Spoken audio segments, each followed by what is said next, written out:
الشيطان الرجيم. بسم الله الرحمن الرحيم. مثل الذين ينفقون أموالهم في سبيل الله كمثل حبة أنبتت 7 سنابل في كل سنبلة 100 حبة والله يضاعف لمن يشاء والله واسع عليم. الذين ينفقون أموالهم في سبيل الله ثم لا يتبعون ما أنفقوا منا ولا أذى لهم أجرهم عند ربهم ولا خوف عليهم ولا هم يحزنون. قول معروف ومغفرة خير من صدقة يتبعها أذى والله غني حليم. يا أيها الذين آمنوا لا تبطلوا صدقاتكم بالمن والأذى كالذي ينفق ماله رئاء الناس ولا يؤمن بالله واليوم الآخر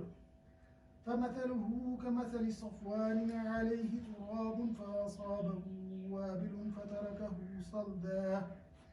لا يقدرون على شيء مما كسبوا والله لا يهدي القوم الكافرين. ومثل الذين ينفقون أموالهم ابتغاء مرضات الله وتثبيتا من أنفسهم كمثل جنة بربوة أصابها وابل فآتت أكلها ضعفين فإن لم يصبها وابل فطل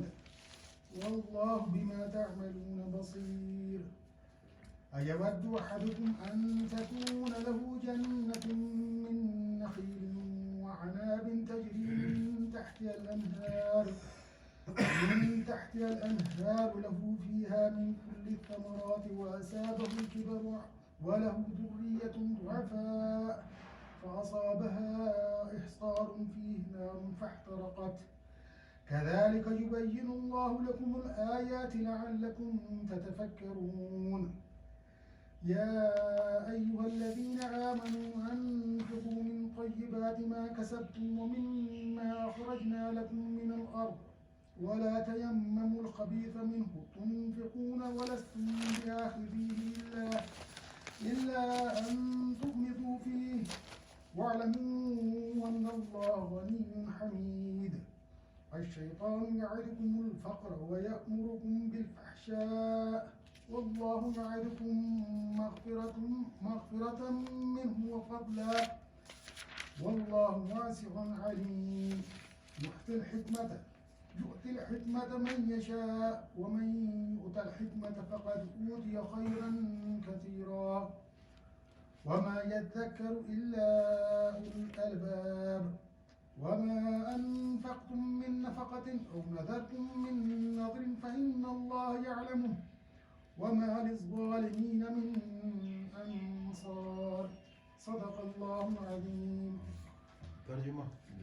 جو لوگ اپنے مال اللہ کی راہ میں صرف کرتے ہیں ان کی خرچ کی مثال ایسی ہے جیسے ایک دانہ بویا جائے اور اس سے 7 بالیں نکلیں اور ہر بال 100 دانے ہوں. اسی طرح اللہ جس کے عمل کو چاہتا ہے افزونی عطا فرماتا ہے. وہ فراخ دست بھی ہے اور علیم بھی. جو لوگ اپنے مال اللہ کی راہ میں خرچ کرتے ہیں اور خرچ کر کے پھر احسان نہیں جتاتے نہ دکھ دیتے ہیں ان کا اجر ان کے رب کے پاس ہے اور ان کے لیے کسی رنج و خوف کا موقع نہیں. ایک میٹھا بول اور کسی ناگوار بات پر ذرا سی چشم پوشی اس خیرات سے بہتر ہے جس کے پیچھے دکھ ہو. اللہ بے نیاز ہے اور بردباری اس کی صفت ہے. اے ایمان لانے والوں، اپنے صدقات کو احسان جتا کر اور دکھ دے کر اس شخص کی طرح خاک میں نہ ملا دو جو اپنا مال محض لوگوں کو دکھانے کے لیے خرچ کرتا ہے اور نہ اللہ پر ایمان رکھتا ہے نہ آخرت پر. اس کے خرچ کی مثال ایسی ہے جیسے ایک چٹان تھی جس پر مٹی کی تہ جمی ہوئی تھی. اس پر جب زور کا مینہ برسا تو ساری مٹی بہہ گئی اور صاف چٹان کی چٹان رہ گئی. ایسے لوگ اپنے نزدیک خیرات کر کے جو نیکی کماتے ہیں اس سے کچھ بھی ان کے ہاتھ نہیں آتا اور کافروں کو سیدھی راہ دکھانا اللہ کا دستور نہیں ہے. بخلاف اس کے جو لوگ اپنے مال محض اللہ کی رضا جوئی کے لیے دل کے پورے ثبات و قرار کے ساتھ خرچ کرتے ہیں، ان کے خرچ کی مثال ایسی ہے جیسے کسی سطح مرتفع پر ایک باغ ہو، اگر زور کی بارش ہو جائے تو دگنا پھل لائے، اور اگر زور کی بارش نہ بھی ہو تو ایک ہلکی فوار ہی اس کے لیے کافی ہو جائے۔ تم جو کچھ کرتے ہو سب اللہ کی نظر میں ہے۔ کیا تم میں سے کوئی یہ پسند کرتا ہے کہ اس کے پاس ایک ہرا بھرا باغ ہو، نہروں سے سیراب، کھجوروں اور انگوروں اور ہر قسم کے پھلوں سے لدا ہوا، اور وہ عین اس وقت ایک تیز بگولے کی زد میں آ کر جھلس جائے جب کہ وہ خود بوڑھا ہو اور اس کے کم سن بچے ہوں، ابھی کسی کے لائق نہ ہوں؟ اسی طرح اللہ اپنی باتیں تمہارے سامنے بیان کرتا ہے تاکہ تم غور و فکر کرو۔ اے لوگوں جو ایمان لائے ہو، جو مال تم نے کمائے ہیں اور جو کچھ ہم نے زمین سے تمہارے لیے نکالا ہے، اس میں سے بہتر حصہ راہ خدا میں خرچ کرو۔ ایسا نہ ہو کہ اس کی راہ میں دینے کے لیے بری سے بری چیز چھانٹنے کی کوشش کرنے لگو، حالانکہ وہی چیز اگر تمہیں کوئی دے تو تم ہرگز اسے لینا گوارا نہ کرو گے، الا یہ کہ اس کو قبول کرنے میں تم اغماس برت جاؤ۔ تمہیں جان لینا چاہیے کہ اللہ بے نیاز ہے اور بہترین صفات سے متصف ہے۔ شیطان تمہیں مفلسی سے ڈراتا ہے اور شرمناک طرز عمل اختیار کرنے کی ترغیب دیتا ہے، مگر اللہ تمہیں اپنی بخشش اور فضل کی امید دلاتا ہے۔ اللہ بڑا فراخ دست اور دانا ہے، جس کو چاہتا ہے حکمت عطا کرتا ہے، اور جس کو حکمت ملی اسے حقیقت میں بڑی دولت مل گئی۔ ان باتوں سے صرف وہی لوگ سبق لیتے ہیں جو دانش مند ہیں۔ تم نے جو کچھ بھی خرچ کیا ہو اور جو نظر بھی مانی ہو، اللہ کو اس کا علم ہے اور ظالموں کا کوئی مددگار نہیں۔ اعوذ باللہ من الشیطان الرجیم، بسم اللہ الرحمن الرحیم۔ یہاں سے آخر تک، سورت کے آخر تک یہ اسلام کے معاشی نظام کے حوالے سے اور انفاق کے حوالے سے یہ احکامات ہیں۔ تو ان میں جو یہ پہلا 4 رکوع بنتے ہیں تقریباً، یہ تو پہلے جو 2 رکوع ہیں ان میں تو انفاق کے حوالے سے ہے کہ اپنی ضرورت سے زائد مال کو اللہ کی رضا کے لیے حاجت مند لوگوں پر، مفلس لوگوں پر اللہ کے دین کی سربلندی کے لیے خرچ کرنے کی تعلیم دی گئی ہے۔ اور جو دوسرے 2 رکوع ہیں ان میں سود کے لین دین کو حرام قرار دے کر اس سے بچنے کی ہدایت کی گئی ہے۔ تو ایک وہ معاشرہ ہے جو کفر کا معاشرہ، تو وہ سود پر جو ہے وہ بنیاد رکھتا تھا، یعنی اس کا سارا معاشی نظام جو ہے وہ سود پر مبنی تھا۔ سود خود غرضی کی تعلیم دیتا ہے کہ جب ایک انسان کو کوئی دوسرا فرد قرض دیتا ہے تو اس کے ساتھ پہلے سے طے کرتا ہے کہ تم نے جو اس سے نقصان ہو یا فائدہ ہو، تم نے ہر صورت میں مجھے اتنے پیسے اس میں اضافہ کر کے دینے ہیں، یعنی جو وقت درمیان میں سے گزرے گا اس کے عوض تم نے مجھے پیسے زیادہ دینے ہیں۔ تو سود جو ہے اس کی بنیاد اسی پر ہے، خود غرضی پر ہے۔ جس معاشرے کے اندر سود وہ فروغ پاتا ہے تو اس کے اندر یہی کیفیت ہوتی ہے۔ تو اس کے مقابلے میں جو اسلام جو طرز زندگی دیتا ہے اس میں انفاق کی وہ تلقین کرتا ہے، کام دیتا ہے۔ تو انفاق کی بنیاد جو ہے وہ ہمدردی پر ہے، دوسروں کے ساتھ ہمدردی رکھنا، ان کے مسائل کو سمجھنا اور ان مسائل کا ادراک کرنا اور ان کی مدد کرنا۔ تو اس میں یہ ہے کہ انفاق کے حوالے سے البتہ یہ ہے کہ اس میں 2 نقطۂ نظر ہیں۔ ایک تو یہ ہے کہ سارے جتنا بھی یعنی انفاق کے حوالے سے اللہ کے راستے میں خرچ چاہے جس میں بھی ہو وہ انفاق کے ہی مد میں آئے گا۔ سید مودودی جو کہتے ہیں تفہیم القرآن میں، وہ کہتے ہیں کہ مال کا خرچ خواہ اپنی ضروریات کی تکمیل کے لیے ہو، اپنے بال بچوں کا پیٹ پالنے میں ہو، اپنے اعزاء اور اقربا کی خبرگیری میں ہو، محتاجوں کی اعانت میں ہو، رفع عام کے لیے ہو، اشاعت دین میں ہو یا جہاد میں ہو، اگر وہ قانون الہی کے مطابق ہے، اور دوسری بات کہ وہ خالص خدا کی رضا کے لیے ہے، تو اس کا شمار اللہ ہی کی راہ میں ہوگا، یہ اس کو انفاق فی سبیل اللہ کہیں گے۔ ڈاکٹر اسرار صاحب تھوڑی سی اس سے مختلف اس میں بات کرتے ہیں کہ وہ کہتے ہیں کہ یہ جو لفظ انفاق ہے یہ اس سے مراد یہ ہے کہ اللہ کے دین کی سربلندی کے لیے جو خرچ ہے وہ اس سے زیادہ مراد ہے۔ وہ کہتے ہیں کہ اللہ کی رضا جوئی کے لیے اپنا مال خرچ کرنے کی دو بڑی مدات کے اندر اس کو تقسیم کرتے ہیں۔ وہ کہتے ہیں کہ جو انسانوں پر، عام انسانوں کے مسائل پر خرچ ہے، جس طرح ہمارے یہاں الخدمت کے کام کر رہی ہے، تو اس کو وہ کہتے ہیں کہ اطعام الطعام، ایتاء مال، صدقہ، خیرات، زکوٰۃ، یہ اصطلاح استعمال کی گئی ہے۔ اور اسی طرح عزیزوں کو دینا، اقربا کو دینا، قرابت داروں کو، غربا کو، یتامہ کو، مساکین کو، محتاجوں کو، بیواؤں کو، ان پر خرچ کرنا وہ الگ چیز ہے۔ اور دوسری جو ہے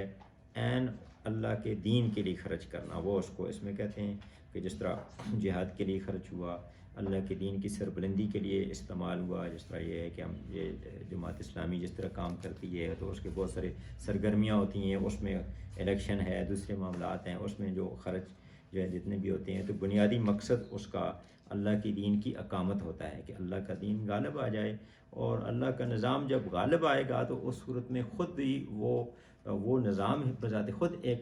وہ لوگوں کے مسائل کے حل کا ذریعہ بن جائے گا، یعنی انفرادی طور پر پھر لوگوں کو اتنی زیادہ خرچ کی ضرورت نہیں پیش آئے گی، بلکہ وہ کام اجتماعی ہو جائے گا۔ اور جس طرح نبی کریم صلی اللہ علیہ وسلم نے اسلامی نظام کی خصوصیات بھی بتائیں کہ مدینہ میں جو عدی ابن حاتم جو رضی اللہ تعالیٰ عنہ، جب وہ مسلمان ہوئے تو نبی کریم صلی اللہ علیہ وسلم کے پاس وہ بیٹھے تھے، اور ایک آدمی آیا تو اس نے کچھ امن و امان کا مسائل کی بات کی، اور دوسرے نے ایک شکایت کی کہ غربت کی، فقر و فاقہ کی۔ تو نبی صلی اللہ علیہ وسلم نے اس موقع پر جو فرمایا تھا کہ 3 باتیں فرمائی تھیں۔ ایک تو یہ فرمایا تھا کہ عدی، یہ جو تم کسریٰ ابن ہرمز جو ہے یہ فتح ہو جائے گا، یعنی اور باطل کی اقتدار ختم ہو جائے گا، اس کی جگہ اللہ کے دین کا اقتدار آ جائے گا۔ اور دوسری بات نبی صلی اللہ علیہ وسلم نے فرمائی تھی کہ ایک عورت ہیرا ایک جگہ ہے، دور دراز کا ایک شہر ہے، وہاں سے وہ آئے گی، خانہ کعبہ تک سفر کرے گی، اسے کسی کا ڈر نہیں ہوگا۔ تو یعنی امن و امان کی ایک کیفیت کی نبی صلی اللہ علیہ وسلم نے بیان فرمایا۔ اور تیسری بات وہ انہوں نے اس حوالے سے بتائی کہ جب اسلام کا نظام آ جائے گا تو اس میں یہ ہے کہ لوگوں کے معاشی مسائل جو ہے وہ ختم ہو جائیں گے۔ اور فرمایا کہ ایک وقت ایسا آئے گا کہ جب لوگ، کوئی آدمی صدقہ و خیرات لے کر نکلے گا، کسی کو غریب کو ڈھونڈے گا تو کسی کو غریب نہیں ملے گا۔ تو یعنی ایک طرح سے انہوں نے اسلامی نظام کی یہ خصوصیات جو ہیں وہ بنیادی خصوصیات وہ بتا دیں۔ تو اس لیے یہ ہے کہ وہ سراج صاحب یہ کہتے ہیں کہ یہ اللہ کے دین کی دعوت کو عام کرنے کے لیے، اللہ کے کتاب کے پیغام کو عام کرنے کے لیے، اللہ کے دین کی دعوت کو اس طرح ابھارنے کے لیے کہ باطل کے ساتھ زور آزمائی کرنے والی ایک طاقت پیدا ہو جائے، ایک جماعت وجود میں آ جائے، اس جماعت کے لیے ساز و سامان فراہم کرنا تاکہ غلبہ دین حق ہو جائے، دین جو ہے وہ غالب ہو جائے۔ اس کام میں جو بھی مال خرچ ہوگا وہ انفاق فی سبیل اللہ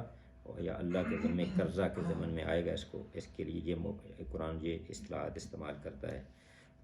تو وہ کہتے ہیں کہ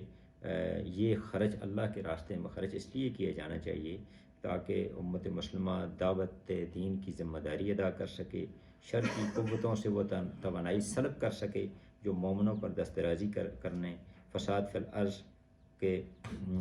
کو سدباب کر سکے، اور اللہ کے راستے میں، اللہ کے دین کے راستے میں جو رکاوٹیں جو کھڑی ہیں ان کو ہٹانے کے لیے، تو اس کے لیے یہ ہے کہ اللہ کے راستے میں یہ خرچ کرنا یہ انفاق میں آتا ہے۔ تو بہرحال اس کے اندر یہی ہم اس دونوں نقطۂ نظر کو اگر ملائیں تو اس کے اندر یہ ساری چیزیں آ سکتی ہیں، کیونکہ ان آیات کے اندر آگے جو چیزیں آ رہی ہیں اس سے یہ پتہ چلتا ہے کہ اس سے مراد جو ہے کہ افراد کی مدد کرنا بھی آتا ہے، اور اس سے مراد یہ ہے کہ اللہ کے دین کی دعوت کو ابھارنے کے لیے اور اس کی تقویت کے لیے دونوں چیزیں اس کے اندر آ جاتی ہیں۔ تو اس میں پہلے 2 رکوعوں کے اندر انفاق کی بات ہے، اور اگلے 2 رکوعوں کے اندر سود کی ممانعت ہے، یعنی پہلے میں اسلامی نظام معیشت کی جو بنیاد ہے اس کی تلقین کی گئی، اور دوسرے میں وہ جو اسلامی نظام معیشت کی بنیادی ضد ہے سود کا نظام، اس کو ختم کرنے کی بات کی گئی۔ پہلا جو رکوع ہے اس میں اللہ کے راستے میں خرچ کرنے کے فضائل بیان ہوئے ہیں، دوسری وہ شرائط بیان ہوئی ہیں کہ جس میں صدقہ و خیرات اللہ کے نزدیک قابل قبول ہوتا ہے، موجب ثواب ہوتا ہے۔ تیسری چیز یہ ہے کہ ایسی چیزوں کا بیان ہے جو صدقہ و خیرات کو برباد کر کے نیکی کو برباد کرتی ہیں، اور اس میں پھر 2 مثالیں دی گئیں کہ جو صدقہ اللہ کے ہاں قبول ہیں اور جو مقبول نہیں ہیں، دونوں کے بارے میں بات کی گئی۔ تو پہلی جو آیت ہے اس میں ایک بڑی خوبصورت مثال دی گئی کہ جو لوگ اللہ کے راستے میں خرچ کرتے ہیں تو ان کی مثال ایسے ہے کہ جس طرح کوئی فرد ایک دانہ بوتا ہے تو اس کے نتیجے میں اس کو ایک پودا حاصل ہوتا ہے اور اس کی 7 بالیں ہوں اور ہر بال کے اندر 100 دانے ہوں۔ تو یعنی اسی طرح صدقہ و خیرات جو ہے وہ فروغ پاتا ہے اور اس کے نتیجے میں جو ہے وہ اس کا اجر بڑھتے ہی چلا جاتا ہے۔ تو اس میں تفہیم القرآن میں سید مودودی لکھتے ہیں کہ جو پچھلی آیات ہیں، جس طرح اگر ہم بات کریں تو پچھلی آیات تو یہ ایمان کے حوالے سے ہیں، طاغوت کا انکار اور اللہ پر ایمان کی دعوت دی گئی۔ پھر اس میں 3 مثالیں دی گئیں کہ ایک وہ فرد ہے کہ جو نمرود ہے جس کے سامنے ایمان کی دعوت پیش کی گئی اور لاجواب بھی ہو گیا، اور لیکن وہ اللہ پر ایمان نہ لا سکا۔ اور اگلے جو 2 افراد کی مثالیں دی گئیں کہ جو جن کے سامنے جب اللہ کی نشانیاں آ گئیں تو ان کا ایمان پہلے سے زیادہ مضبوط ہو گیا۔ تو اب اس میں اہل ایمان کو یہ دعوت دی جا رہی ہے کہ جس مقصد عظیم پر تم ایمان لائے ہو اس کی خاطر جان اور مال کی قربانیاں برداشت کرو۔ تو وہ لکھتے ہیں کہ یہ اس میں معاشی نقطۂ نظر جو ہے اس کو تبدیل کرنے کی کوشش کی گئی اور اس بات پر انہیں آمادہ کیا گیا کہ انہوں نے کہا کہ اس ذہنیت کو ختم کرنے کی کوشش کی گئی کہ جو مادہ پرست لوگ ہیں، جو پیسہ کمانے کے لیے جیتے ہوں، پیسے پر جان دیتے ہوں، جن کی نگاہ ہر وقت دنیاوی نفع نقصان پر ہو، تو وہ پھر وہ ایمان کے راستے پر نہیں چل سکتے، اور اگر ایمان کے راستے پر چلیں بھی تو ان کی کوئی افادیت نہیں رہتی۔ تو اگر وہ اس ذہنیت کے لوگ جو ہے، اس ذہنیت کو ختم کرنے کی کوشش کی گئی کہ یہ لوگ اگر کسی اخلاقی مقصد کے لیے خرچ بھی کرتے ہیں تو پہلے وہ حساب و کتاب کرتے ہیں، کیلکولیٹ کرتے ہیں کہ اس کو میری ذات کو کیا فائدہ ہوگا، اس کو میری برادری کو کیا فائدہ ہوگا اور میری قوم کو کیا فائدہ ہوگا۔ تو وہ کہتے ہیں کہ نہیں، اس کو ختم کر کے یہ بات کی گئی کہ ان آیات کے اندر کہ صرف اور صرف اللہ کا کلمہ بلند کرنے کے لیے اپنی قوتیں خرچ کرو، اپنی کمائیاں خرچ کرو، اپنی توانائیاں خرچ کرو، اپنے وقت کو خرچ کرو، اور یہ اگر آپ کے اندر ہوگی تو پھر جو ہے اللہ کا دین غالب بھی ہوگا، سربلند بھی ہوگا۔ تو یہ مثال دی گئی اور کہ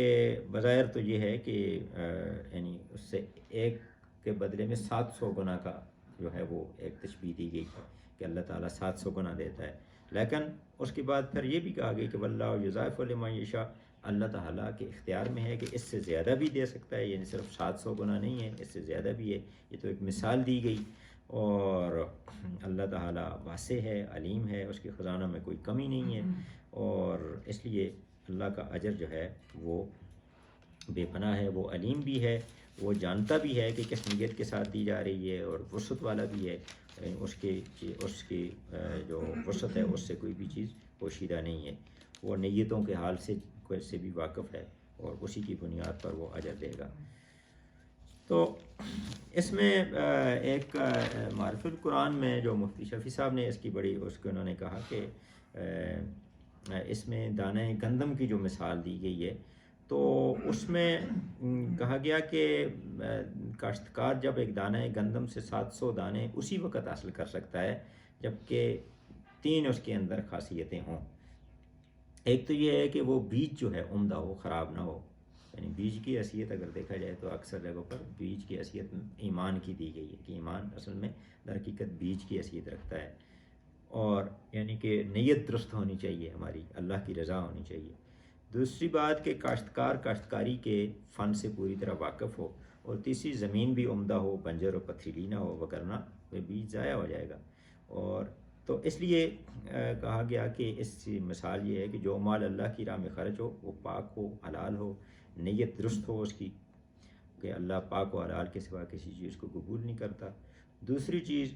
کہ خرچ کرنے والا نیک نیت ہو، صالح ہو، بد نیت نہ ہو، نام و نمود کے لیے خرچ کرنے والا نہ ہو، نام و نمود کے لیے خرچ کرنے والا اس ناواقف کاشتکار کی طرح ہے جو دانہ ایسی جگہ ڈال دے کہ جہاں ضائع ہو جائے۔ اور تیسری بات کہ جس پر خرچ کرے وہ بھی صدقہ کا مستحق ہو، نااہل پر خرچ کر کے وہ ضائع کر دے گا، یعنی جان بوجھ کر نہیں ہو، اگر غلطی سے نااہل پر خرچ ہو گیا تو پھر اس کو اللہ اجر دے گا۔ اپنی طور پر اسے یہ اطمینان کرنا چاہیے کہ کون فرد اہل ہے اور جو زیادہ سے زیادہ اہل ہو اس پر خرچ کرنا چاہیے۔ تو یہاں پر تو یہ ہے کہ اس کی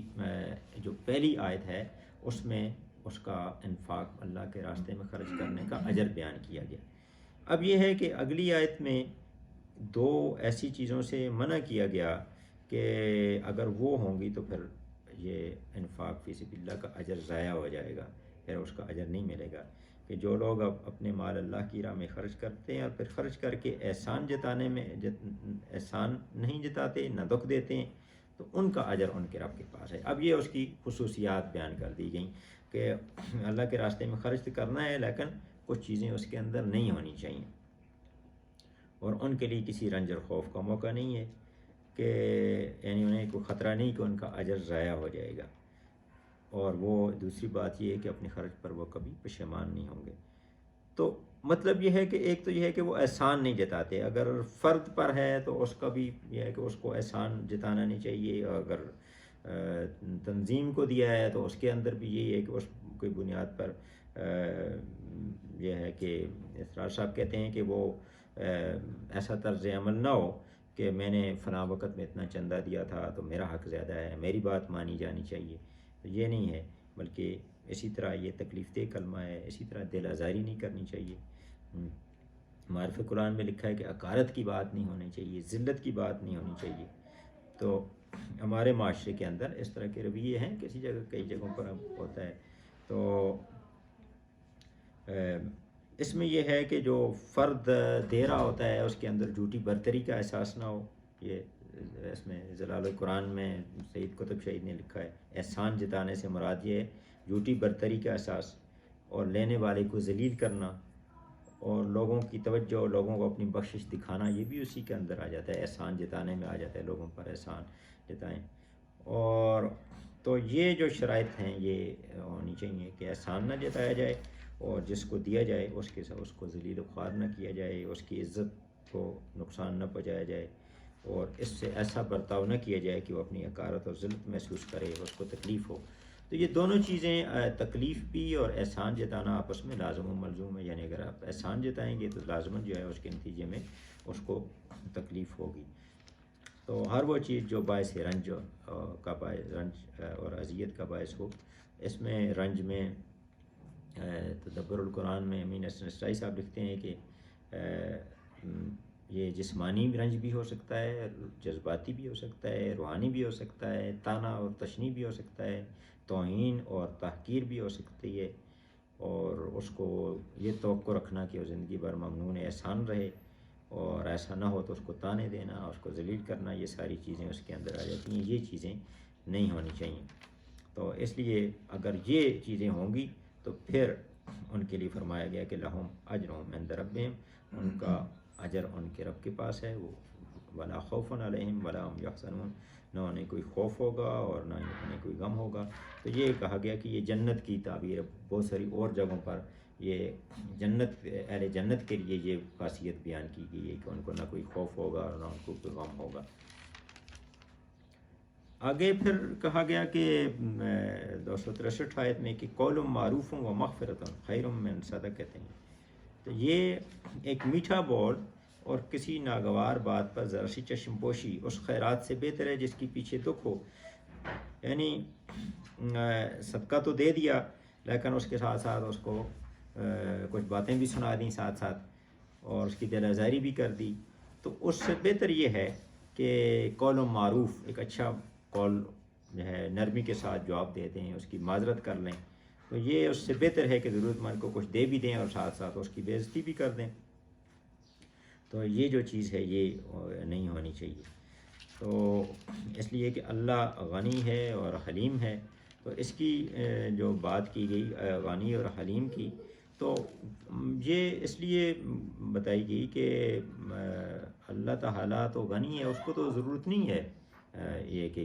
آپ اس کی خاطر خرچ کریں۔ یہ تو اصل میں آپ کی تربیت کے لیے ہے کہ جب ایک انسان اللہ کے راستے میں مال خرچ کرتا ہے تو اس کے اندر کے مال کی محبت نکل جاتی ہے، وہ اللہ کی رضا کا طالب بن جاتا ہے۔ تو جتنی بھی عبادات ہیں اصل میں ہماری تربیت کے لیے ہیں، جس طرح سورۃ المزمل میں رات کے اٹھنے کے بارے میں فرمایا گیا کہ یہ بھی انسان کی تربیت کے لیے، ان ناشیۃ اللیل اشد وطئا واقوم قیلا، یعنی یہ جب رات کو آپ اٹھیں گے، نیند کی قربانی دیں گے، نیند عزیز ہوتی ہے، اس کی جب آپ قربانی دیں گے اللہ کے راستے میں اور پھر اس کے لیے نیند کھڑے ہو جائیں گے، تو یہ آپ کے نفس کو قابو پانے کے لیے معاون ہوگا، اور باقی زندگی جو ہے اس میں آپ کا طرز عمل مختلف ہو جائے گا۔ اسی طرح مال کی جو قربانی ہے وہ بھی انسان کے اندر ایک تربیت کرتی ہے، اور تو یہ تو اللہ تعالیٰ تو غنی ہے، اور تو اس لیے اس کو ضرورت نہیں۔ دوسرے وہ حلیم ہے، تو ہمیں بھی یہ ہے کہ انسانوں کے اندر بھی جس کو اللہ تعالیٰ غنا دے، جس کو مالی طور پر غنی بنا دے، تو پھر یہ ہے کہ اس کے اندر یہ خاصیت ہونی چاہیے کہ بردبار بھی ہونا چاہیے، حلیم بھی ہونا چاہیے، جس طرح اللہ تعالیٰ حلیم ہے۔ اور اس لیے اور جگہوں پر یہ سورۃ والضحیٰ میں نبی کریم صلی اللہ علیہ وسلم کو احسان بتائے گئے اور فرمایا گیا کہ اللہ تعالیٰ نے آپ کو غنی کر دیا، تو پھر آگے یہ نصیحت بھی کی گئی، فَأَمَّا الْيَتِيمَ فَلَا تَقْهَرْ وَأَمَّا السَّائِلَ فَلَا تَنْهَرْ، یتیم پر سختی نہیں کرنی، سوالی کو جھڑکنا نہیں ہے۔ تو یہ اس غنی ہونے کا تقاضا ہے کہ آدمی حلیم بھی ہو، اگر اس کے اندر حلم نہ ہو تو پھر ظاہر ہے کہ اس کی جو گناہ ہے وہ اس کے لیے نقصان دہ ہو جائے گا۔ تو اس میں کہا گیا کہ اللہ پھر غنی اور حلیم کی تشبیہ اس لیے بھی دی گئی، کہا گیا کہ جس اللہ تعالیٰ غنی بھی ہے اور حلیم بھی ہے، اگر وہ بندوں کی کوتاہیوں پر ان کو اپنے فضل و کرم سے محروم کر دیا کرے، تو لوگوں میں سے کون ہے جو اس کے فضل کا مستحق قرار پائے؟ تو مطلب یہ ہے کہ بعض اوقات ایسا ہوتا ہے کہ ہم کسی کی کہتے ہیں کہ فلاں بندہ جو ہے وہ ہماری مرضی کے مطابق کام نہیں کرتا، یا اس سے ہم ناراض ہوتے ہیں، یا کہتے ہیں کہ یہی کام وہ اچھے نہیں کر رہا، تو اس کو ہم نہیں دیتے، اور کسی دوسرے کو کہتے ہیں اس کو دینا چاہیے۔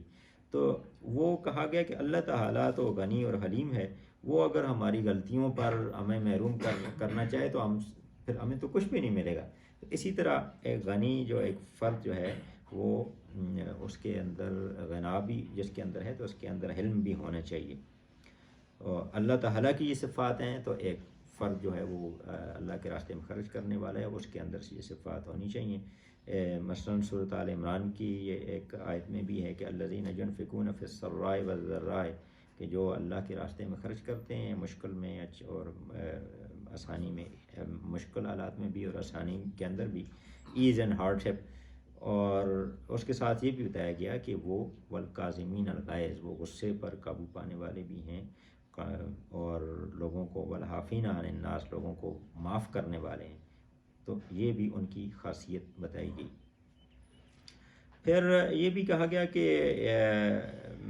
اللہ تعالیٰ کی جب یہ صفات ہیں کہ وہ غنی اور حلیم ہے، تو انہی صفات کا عکس اس کے بندوں کے اندر بھی آنا چاہیے۔ اور پھر یہ ہے کہ یہ لوگوں کو جو آپ دے رہے ہیں، تو یہ بھی در حقیقت یہ لوگوں کو یہ غنی اور حلیم کو دے رہے ہیں، کیونکہ ایک حدیث قدسی ہے، نبی صلی اللہ علیہ وسلم فرماتے ہیں کہ اللہ تعالیٰ قیامت کے دن فرمائے گا کہ اے اللہ کے بندے، میں بیمار تھا تو نے میری تیمارداری نہیں کی، میں پیاسا تھا تو نے مجھے پانی نہیں پلایا، اور اے آدم کے بیٹے، میں نے تجھ سے کھانا مانگا تو نے مجھے نہیں کھلایا، تو وہ کہے گا کہ اے میرے رب، میں آپ کو کیسے کھلاتا، تو رب العالمین ہے، کیا تو نہیں؟ اور اللہ تعالیٰ فرمائیں گے کہ کیا تو نہیں جانتا کہ میرے فلاں بندے نے کھانا مانگا تھا تو نے اس کو نہیں کھلایا؟ اگر تو اسے کھانا کھلاتا تو اس کھانے کو میرے پاس موجود پاتا۔ تو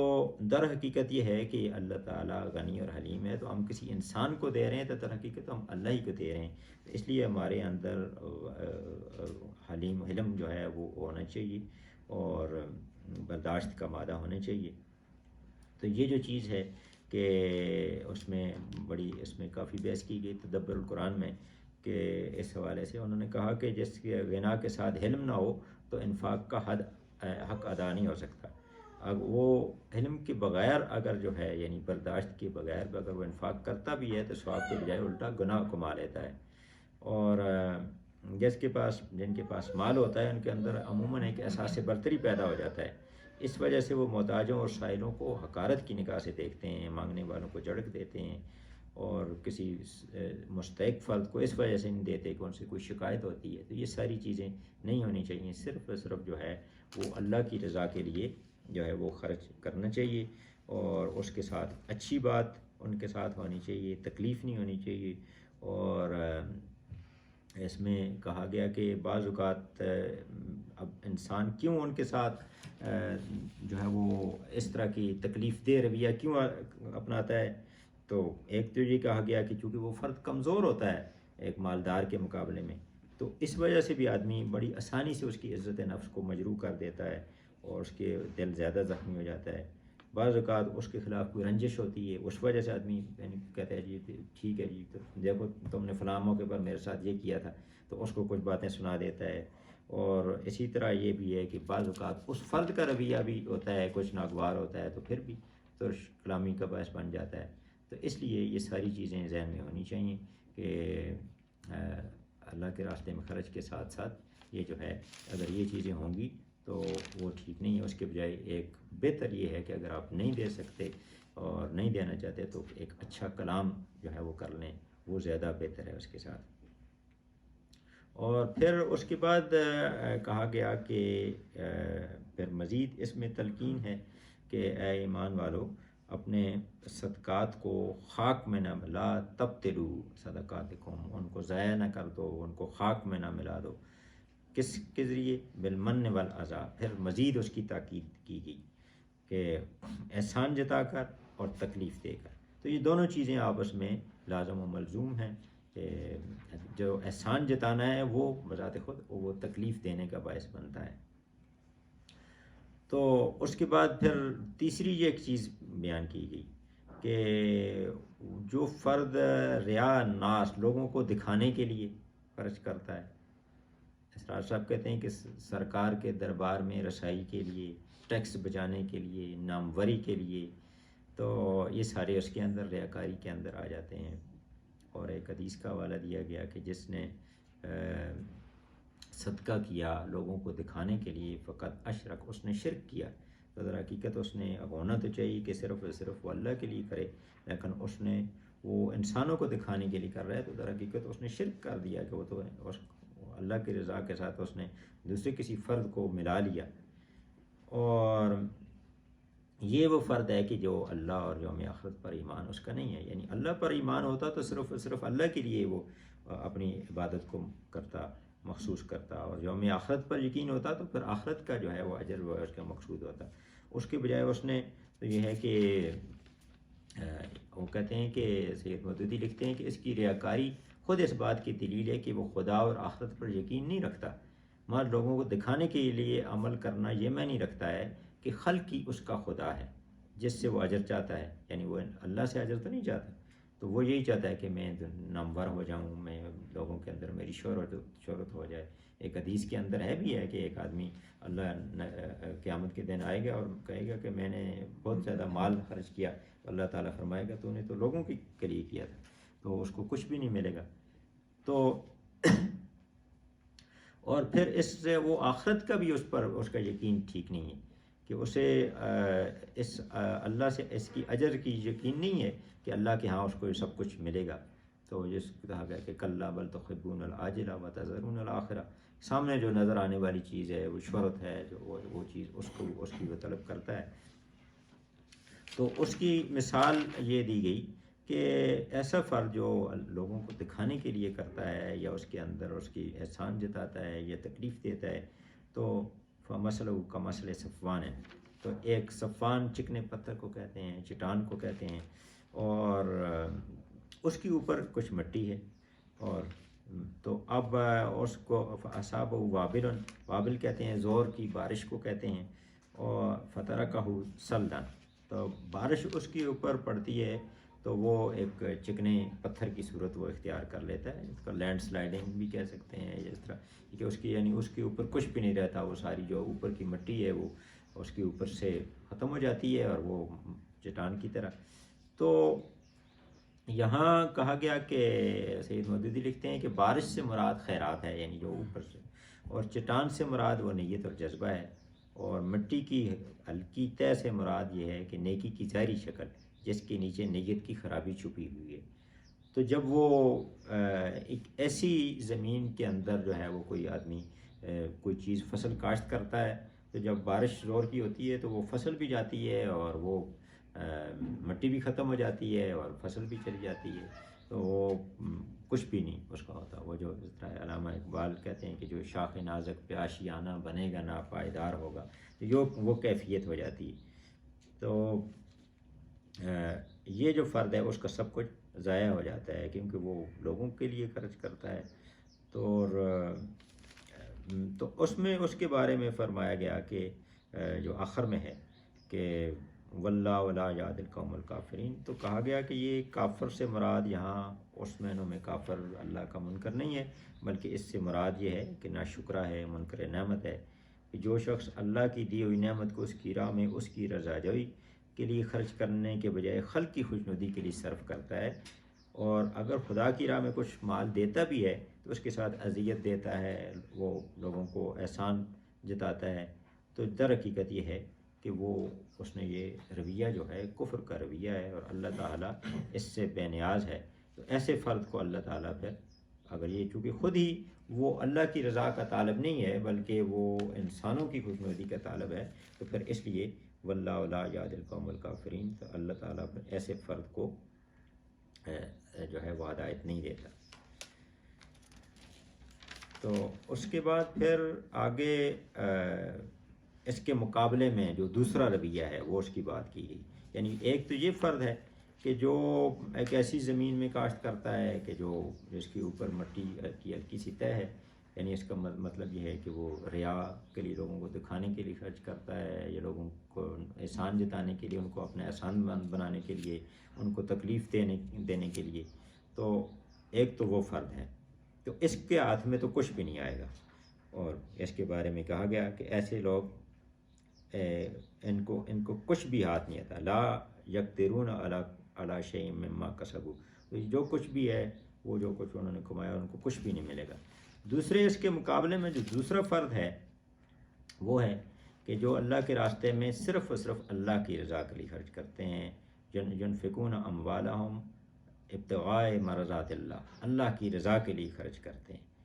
وتثبیتا من انفسہم، پورے ثبات و قرار کے ساتھ، پورا یعنی اس میں تثبیت ہے، اس سے مراد ہے دل کو جمائے رکھنا، یعنی ان کا دل مطمئن ہے کہ اس میں یہ اللہ کی رضا کے لیے خرچ کر رہے ہیں اور اللہ کے ہاں یہ ہمیں ملے گا. اس طرح یہ سورۃ المزمل کی آیت اس کی وضاحت کرتی ہے کہ وما تقدموا لانفسکم من خیر تجدوہ عند اللہ وخیرا واعظم اجرا، جو کچھ تم بھیجو گے اللہ کے ہاں اپنے مال میں سے اپنے لیے تو اسے اللہ کے ہاں پاؤ گے. تو یہ اطمینان کی وہ کیفیت ہے جو اس آیت کے اندر ہے کہ وما تقدموا، جو تم بھیجو گے. تو وہ اگر یہ جو کیفیت اگر کسی کو مل جاتی ہے تو پھر یہ ہے کہ اس کی مثال دی گئی کہ وہ اس کی مثال ایسی ہے کہ ایک سطح مرتفع ہو، اونچی جگہ ہو، اور ربوہ جو کہا گیا، اور اس میں وہ کاشت کرتا ہے. تو چونکہ وہ زمین ایسی ہے کہ جو زرخیز بھی ہے، اونچی جگہ پر ہے، وہاں پر اس کو سیلاب کا خطرہ بھی نہیں، مضبوط زمین ہے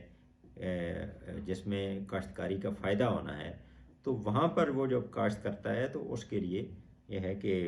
اگر وہ تھوڑی سی بارش بھی ہو تو پھر بھی اس کے لیے کافی ہے، پھر بھی اس کو فائدہ ہوگا، اور اگر زیادہ ہو تو پھر اور اچھی بات ہے. یعنی دونوں صورتوں میں اس کو فائدہ ہے اور اس کو پھل ملے گا اس سے. اور اللہ تعالیٰ نیتوں کا حال کو جانتا ہے. تعملون بصیر، وہ اللہ کے سب کچھ اللہ کی نظر میں ہے. تو یہ جو ہے کیفیت اس کی بیان کی گئی، یہ اعلیٰ درجے کا انفاق ہے. مفتی شفیع صاحب معرف القرآن میں لکھتے ہیں کہ سب سے اعلیٰ انفاق یہ ہے جو قحط کے زمانے میں ہو، غربت کے باوجود ہو، ذاتی ضروریات کو نظر انداز کر کے ہو، عزیز اور محبوب مال میں سے ہو، اور ان اقداروں کے لیے ہو کہ جن سے آدمی کے دل خوش نہ ہو. اگر یہ ہو تو اس سے نفس کی حقیقی تربیت ہوگی، پھر وہ یہ بہترین درجے کا ہے، اور اگر یہ ہوگی تو پھر اس کو اللہ تعالیٰ اس کو اجر دے گا. تو اس میں جو بات کی گئی کہ عزیز اور محبوب مال میں سے، تو اس کی بہترین جو تشریح ہے وہ جو چوتھے پارے کی پہلی آیت لن تنالوا البر حتی تنفقوا مما تحبون، کہ تم جو ہے جب تک وہ چیز اللہ کے راستے میں خرچ نہیں کرتے جو تمہیں محبوب ہو، جس سے محبت ہو، تو تم نیکی کو نہیں پا سکتے. تو اس میں یہ ہے کہ باقی چیزیں بھی خرچ کرنا، محبوب مال بھی ہو سکتا ہے، محبوب وقت بھی ہو سکتا ہے، محبوب صلاحیتیں بھی ہو سکتی ہیں، سب کچھ اس کے اندر آ سکتا ہے. لیکن یہ ہے کہ اس میں مال کی چونکہ بات کی گئی تو اس کی ایک مثال سے یہ بات ختم کرتے ہیں. باقی آیتیں انشاءاللہ بعد میں. کہ یہ جو یہ آیت جب نازل ہوئی لن تنالوا البر حتی تنفقوا مما تحبون، نازل ہوئی یا سنی، حضرت ابو طلحہ انصاری تھے، ان بڑے امیر آدمی تھے مدینہ کے، بہت زیادہ ان کے باغات تھے. ایک ان کا باغ تھا مسجد نبوی ان کے سامنے تھا، بیرہا کا باغ اس کو کہا جاتا تھا. تو یہ آیت انہوں نے جب سنی تو انہوں نے فرمایا کہ یہ میں باغ جو ہے اللہ کے راستے میں خرچ کرتا ہوں. بڑا باغ تھا مسجد نبی کے سامنے، نبی کریم صلی اللہ علیہ وسلم وہاں جایا بھی کرتے تھے. تو انہوں نے فرمایا نبی صلی اللہ علیہ وسلم کے سامنے آ کر کہ میں اس باغ کو، چونکہ یہ مجھے سب سے زیادہ محبوب ہے، اور تو اس کو میں اللہ کے راستے میں خرچ کرتا ہوں. تو نبی صلی اللہ علیہ وسلم نے فرمایا کہ تم نے بہت اچھا کیا، یہ نفع بخش تجارت ہے. تو اللہ تعالیٰ ہمیں عمل کی توفیق عطا فرمائیں. باقی آیات انشاءاللہ اگلی دفعہ کر لیں.